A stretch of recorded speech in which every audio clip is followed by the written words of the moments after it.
The 3rd of June, 1934, 8:17 p.m. Harlem, 135th Street, right outside Small's Paradise.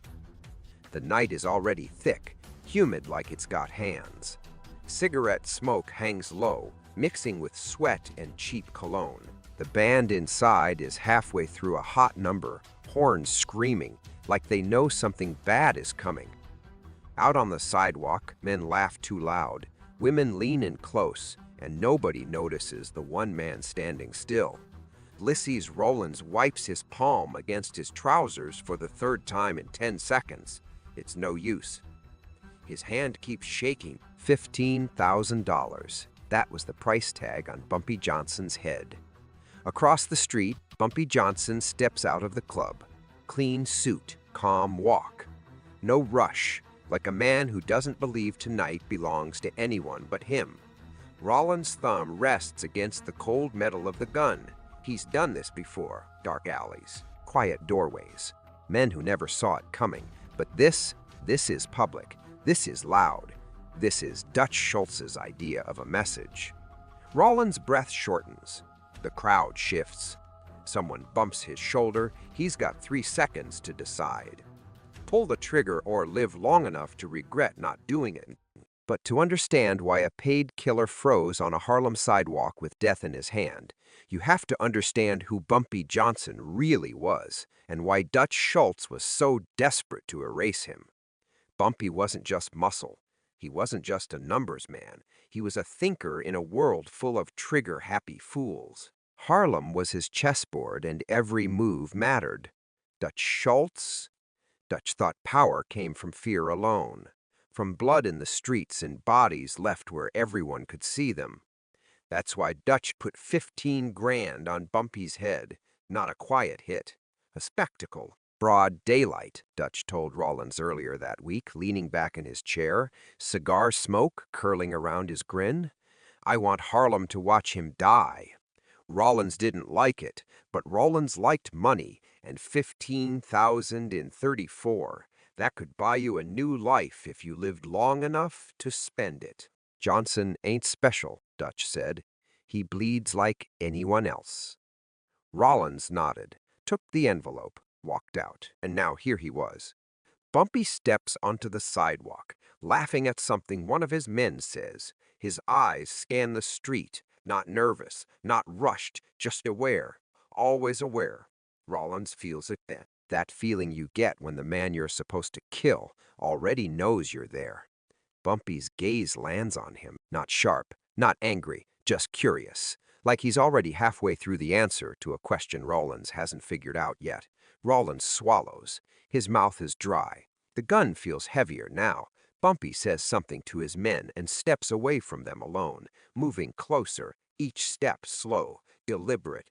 The crowd parts without knowing why. When Bumpy's 10 feet away, he stops. They stand there, noise all around them, music spilling from the club, laughter, car horns, silence between the two men. Bumpy tilts his head just a little. You Dutch's boy, ain't you? He says. Rollins stiffens. That ain't your business, Rollins mutters. Bumpy smiles, not wide, not friendly, the kind of smile that tells you he already knows how this ends. Son, Bumpy says softly, if you're gonna kill me, you pick the worst place in New York to try. Rollins' hand tightens. The gun is halfway out now. Someone screams inside the club, or maybe it's the trumpet hitting a high note. I don't want trouble, Rollins says. Bumpy chuckles. Funny thing to say when you brought a gun to a party. Rollins' eyes dart. Bumpy's men are close, but not rushing. They're watching, waiting. Bumpy takes one step closer. You know why Dutch hates me? Bumpy asks. Because I don't panic. Rollins grits his teeth. Shut up. Bumpy ignores him.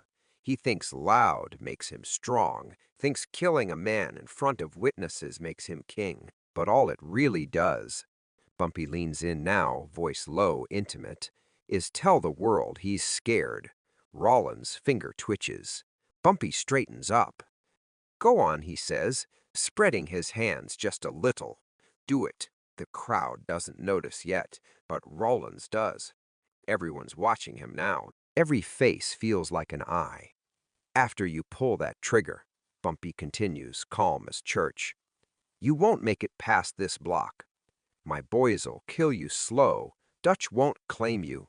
And your name, he shrugs, won't be remembered. Rollins breathes hard. Sweat rolls down his spine.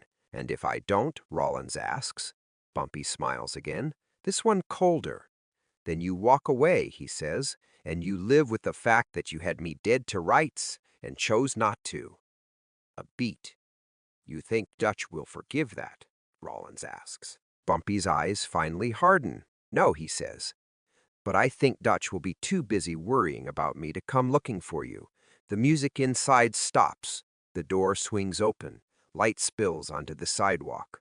Someone shouts, Bumpy! Rollins looks down at the gun, then back up at Bumpy Johnson. And something breaks. Rollins steps back, slides the gun back into his coat. The crowd exhales without knowing why. Bumpy nods once, a king acknowledging a subject. Smart choice, he says. Now get out of Harlem. Rollins turns and walks.